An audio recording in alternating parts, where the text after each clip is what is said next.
Hi guys, guys and done. Nakapadala ko pa lang sa Pilipinas guys. Yung package ko, nag-1 month pa yun. Hindi pa dumating sa Pilipinas. Meron na naman akong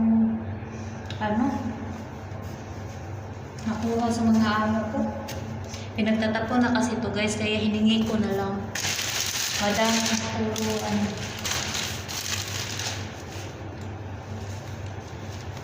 mga jogging pants to na mga alaga ko guys. Tsaka mga jacket, mga ganyan ba.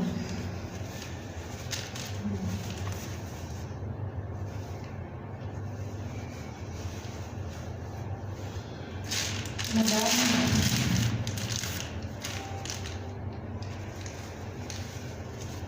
Grabe. Parang talaga ako natulala guys kasi kakapadala ko pala